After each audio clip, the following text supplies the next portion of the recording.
जय हिंद दोस्तों, स्वागत है आप लोगों का गुरुकुल स्टडी अड्डा में। दोस्तों, आज के वीडियो में बताने जा रहा हूं कि आयकर आगरण प्रपत्र कैसे भरा जाता है। तो यहां आप देख पा रहे होंगे कि देखिए वित्तीय वर्ष 2023-24 के लिए यहां देखिए निर्धारित वर्ष 2024-25 में आयकर आगरण प्रपत्र कैसे भरा जाएगा। तो यहाँ आपको कुछ चीज़ों को देखना है। जैसे यहाँ ये देखिए आपका सैलरी स्ट्रक्चर है, जिसमें पूरा यहाँ देखिए दिया गया है सब डिटेल, जिसमें आपको ग्रॉस पे देखना होगा। तो देखिए ग्रॉस पे आपका कितना है, यहाँ देखिए 6,91,580 रुपये। और यहाँ एक चीज़ और देख लीजिए, या चारे मकान किराया भत्ता कितना मिल रहा है टोटल, यहाँ देखिए 16,080 रुपये मिल रहा है। ठीक है। और एक चीज़ और देखिए, क्या एनपीएस कटौती हो रही है? देखिए एनपीएस कटौती यहाँ नहीं हो रही है। ठीक है, एनपीएस कटौती नहीं हो रही है। इतना केवल देखना है। जीआईएस की भी कटौती 2014 के बाद बंद है, तो ये भी देखिए नहीं कटौती है। इतना सिर्फ आपको देखना होता है। तो आपको देखिए यहाँ देखिए जो वार्षिक आय कितना है, 6,91,580 रुपये। अब इसको हम लोग पुराने स्लैब के अनुसार इसका हम लोग कर निकालेंगे, और आपको बताना चाहता हूँ कि यह अभी टैक्स फ्री भी हो जाएगा। कैसे हो जाएगा अभी आपको यहाँ दिखाना चाहता हूँ। देखिए पहले बचत में आ जाइए, 80C की बचत में। तो धारा 80C की बचत जो होती है 1.5 लाख तक का यह छूट देती है। 1.5 लाख आपका वार्षिक आय में से क्या हो जाएगा, यह घट जाएगा। तो इसमें आता क्या क्या है, यहाँ देखिए। इसमें तो यहाँ पहले देख लीजिए LIC, अर्थात कोई भी बीमा, चाहे आप LIC से कराइए, SBI लाइफ से कराइए, किसी जो बीमा होता है उसका जो प्रीमियम होता है एक वित्तीय वर्ष का, वह NSC, राष्ट्रीय बचत पत्र जो है, ये PPF, पब्लिक प्रोविडेंट फंड होता है, ट्यूशन फी होता है, देखिए होम लोन का मूलधन, सुकन्या समृद्धि योजना, बहुत सारे ऐसे मद हैं। और अगर एनपीएस कटता तो एनपीएस में तो आपको बताना चाहता हूँ कि जैसे यहाँ 1.5 लाख तक की छूट है धारा 80C में, लेकिन जो लोग एनपीएस कटाते हैं उनको 50,000 की और छूट मिल जाती है। 50,000 रुपये की अलग से छूट मिल जाती है। तो आपको एक चीज़ और जानना है कि जो अगर एनपीएस में 50,000 से अधिक की धनराशि है तो वह आप 80CCD1 के तहत इसमें जोड़ सकते हैं। अर्थात 80C में अगर आपकी बचत 1.5 लाख तक नहीं हो पा रही है, कम हो रहा है, तो उसको आप इसमें मिला सकते हैं। तो यह 1.5 लाख में भी सम्मिलित हो जाएगी, अब 50,000 के अतिरिक्त छूट देगा।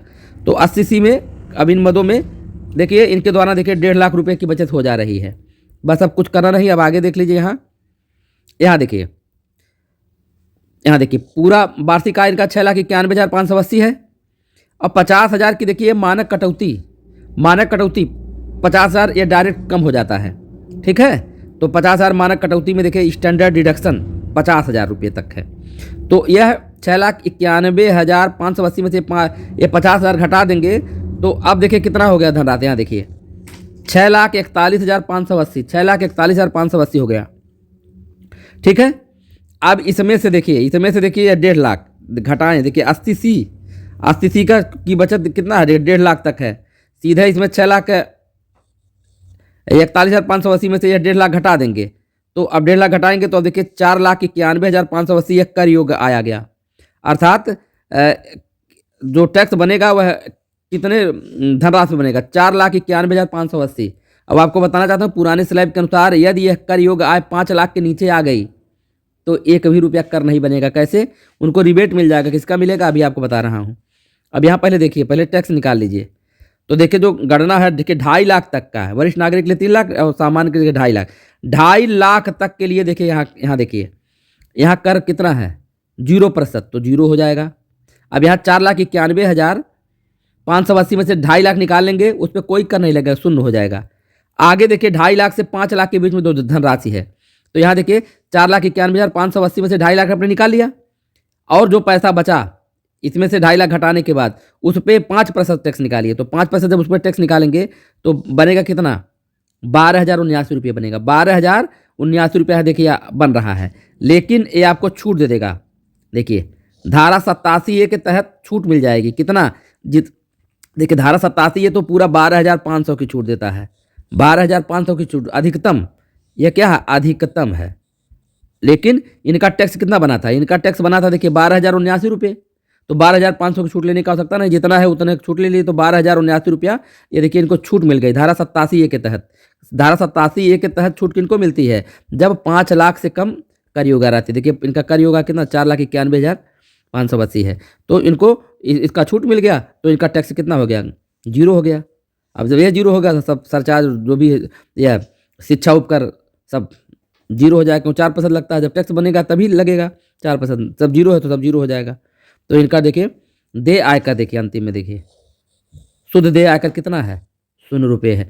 तो ध्यान क्या देना? ध्यान यही देना है कि जो भी ये देखिए, जो भी यह देखिए टोटल आय है, ठीक है, टोटल आय है, इसमें से 50,000 मानक कटौती कम हो जाएगी, इसमें 50,000 मानक कटौती कम हो गई, धारा 80 के तहत 1.5 लाख रुपया कम हो गया। फिर उसके बाद यही देखना रहता है कि ये 5 लाख से कम आ जाए।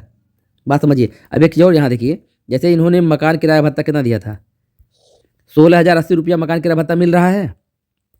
अगर यह इनका 1.5 लाख यहाँ नहीं पूरा होता, या यह देखिए 1.5 लाख वहाँ पूरा भले ही हो गया है, उससे मतलब नहीं है। यहाँ देखिए अगर यह 4 लाख जो 91,580, अगर यह 5 लाख से ऊपर होता तो इसको भी आप क्या करते? यहाँ देखिए ये 16,080 रुपया जो है इसको डायरेक्ट छूट ले सकते हैं। कहाँ से? यहाँ देखिए मकान किराए से छूट, सेक्शन 10(13)A, देखिए सेक्शन 10(13)A के तहत ये पूरा आप यहाँ कर क्या 16,080 रसीद लगा करके 16,080 रुपये ये सीधे घटवा लेते, जो यहाँ 50,000 घटा हुआ है प्लस ये भी जुड़ जाता हो जाता। लेकिन यहाँ इसलिए इसको नहीं लगाया गया क्योंकि इनका कैलकुलेशन करने पर वैसे भी देखिए 4,91,580, जब वैसे ही टैक्स जीरो हो जा रहा तो रसीद लगाने की क्या आवश्यकता थी, इसलिए ऐसा किया गया है। तो बहुत सारे सेक्शन है, बहुत सारा होता है। एनपीएस जिनका करता है उनको 2 लाख रुपये तक की छूट मिल जाती है 80 और प्लस 50,000 रुपये अतिरिक्त एनपीएस जो जिनका करता है बढ़ जाता है। तमाम प्रकार की चीज़ें हैं, छूट ऐसे ही लोग ले लेते हैं। आशा करता हूँ वीडियो पसंद आएगा, लाइक करिए, शेयर करिए, सब्सक्राइब करिए। धन्यवाद।